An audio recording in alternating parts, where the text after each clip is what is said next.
Hello everyone, আমি makeup artist অর্ঘ। আজকের ব্লগটা একটু অন্যরকম। গেছিলাম ঘুরতে, সেই জন্য তোমাদেরকেও একটুখানি তার সাথে শেয়ার করলাম যে কি করেছি। গেছিলাম একবেলার জন্যই। এখন বাজে ভোর 4টে, আমরা বেরিয়ে গেছি। আমরা যাব দীঘা, যেতে মোটামুটি ওই 4 ঘন্টা মতো সময় লাগবে দেখাচ্ছে। তো চলুন দেখা যাক কতক্ষণ কি লাগে।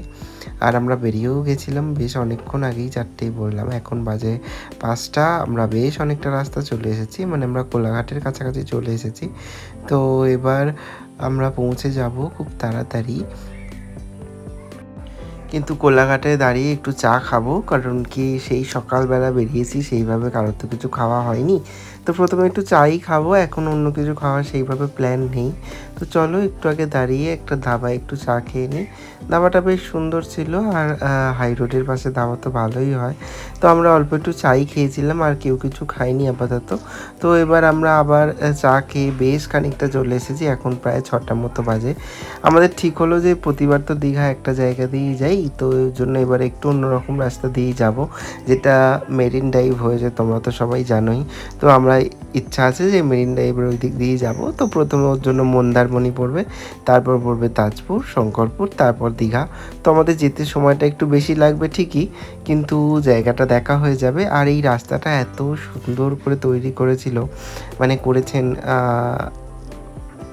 ভীষণই ভালো। আর ওই যে দূরে সমুদ্রটা দেখা যাচ্ছে, ভিডিওতে এসছে কিনা আমি বলতে পারবো না। এখন রয়েছি আমরা মন্দারমণিতে। মন্দারমণি টপকে আমরা যাব তাজপুর, তারপর যাব দীঘায়। তো এই রাস্তাটা ভীষণই ভালো ছিল। আমরা তাজপুর ঢুকে গেছি, তো এখানে একটু দাঁড়ানোর প্ল্যান ছিল, কিন্তু এত রোদ্দুর এই জায়গাটা, আমরা ওই জন্য বললাম যে চলো একটু সামনের দিকে এগিয়ে যাই, তারপর না হয় দাঁড়ানো হবে। তো এই জায়গাটা সত্যি ভীষণ ভালো লাগছিল। একদম সমুদ্রের পাড় দিয়ে রাস্তা, আর একদম পাশ দিয়ে আমরা যাচ্ছি। সত্যি খুবই ভালো লাগছিল এই সময়টা। মানে মনে হচ্ছিল যে না, আমরা কিছুটা রাস্তা ঘুরে এসেছি ঠিকই, কিন্তু এটা সত্যিই সার্থক আমাদের কাছে। পাশেই একটু গাড়ি পার্কিংয়ের জায়গা ছিল, সেখানে গাড়িটা পার্কিং করে আমরা একটুখানি সমুদ্র সৈকতে এলাম, কারণ কি অনেকক্ষণ ধরেই আসছিলাম, বেশ অনেকটা সময় লেগে গেল, প্রায় 4 ঘন্টার উপরে।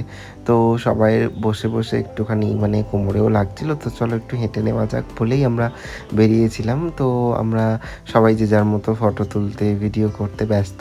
তো আমিও ছোট ছোট কিছু ক্লিপ নিয়ে নিলাম। আর সমুদ্রটা আজকে এতই ভালো ছিল, মানে আমরা যে একদিনের জন্য এসেছি সত্যিই সার্থক। মানে সমুদ্র যদি উত্তাল না হতো তো খুবই খারাপ লাগতো, কিন্তু না, আজ ভগবান আমাদের সাথে ছিল, আর সমুদ্র।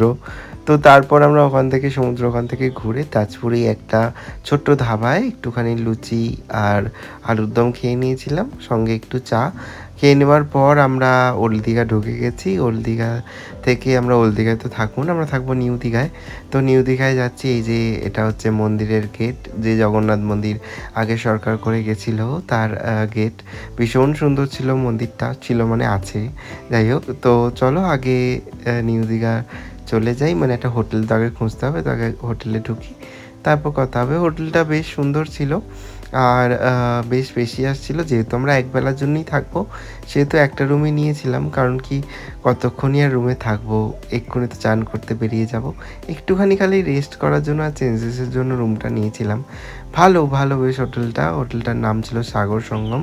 হোটেলটার ভাড়া নিয়েছিল জিএসটি নিয়ে 2100 টাকা। তো ভীষণই ভালো, এমনি স্পেশিয়াস ছিল, বাথরুমও ভীষণ ভালো ছিল। তো আমরা এবার একটুখানি হোটেলে জামা কাপড় রেখে চেঞ্জ করে একটু চান করতে চলে এসেছি। আমরা প্রায় 1-1.5 ঘন্টা মতো ছিলাম সমুদ্রে, আর এত সুন্দর ঢেউ দিচ্ছিল, আমরা খুবই এনজয় করেছি। খুব কম সময়ের জন্য গেছি ঠিকই, কিন্তু সত্যি খুবই এনজয় করেছি।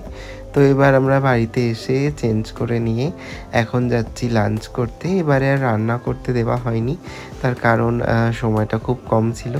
সেই জন্য আমরা বললাম ঠিক আছে চলো কিনেই খেয়ে নেওয়া যাবে। তো আমরা দুজনে খেয়েছিলাম চিকেন থালি, আমি আর সুজন, আর বিশ্বজিৎ আর অভিজিৎদা খেয়েছিল ফিশ থালি। তো খেয়ে নেওয়ার পর আবার হোটেলে এসেছিলাম, হোটেলে একটু রেস্ট করে নিয়ে বেরিয়ে পড়েছি।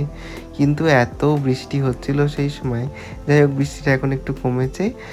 তারপর আমরা মন্দিরে যেইমাত্র ঢুকেছি, এবার বৃষ্টি কাকে বলে, প্রচণ্ড প্রচণ্ড পরিমাণে বৃষ্টি হচ্ছে। আমি জানি না ক্যামেরায় কতটা আসছে, পুরো ভিজে গেছি আমরা। কিন্তু মন্দিরের ভিতরটা এত সুন্দর ছিল বিশ্বাস করুন। মানে আমি আগেও এসেছি দীঘা, মানে মন্দির হয়ে যাবার পর, কিন্তু সেদিন মন্দির আসা মানে মন্দিরে ঢোকার সময়টা হয়ে ওঠেনি বলে আমরা ফিরে গেছিলাম। তো আজকে ভীষণ বৃষ্টি হচ্ছিল, কিন্তু আমি বললাম না, চল মন্দিরটা ঘুরেই যাব, ভিজে যাই তো কি হবে।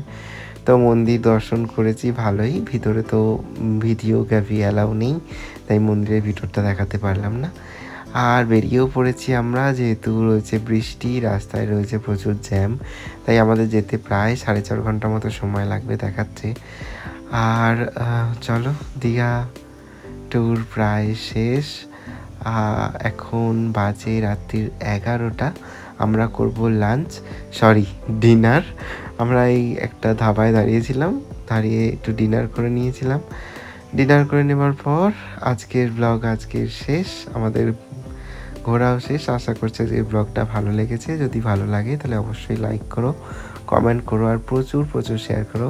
থ্যাংক ইউ পুরো ভিডিওটা দেখার জন্য।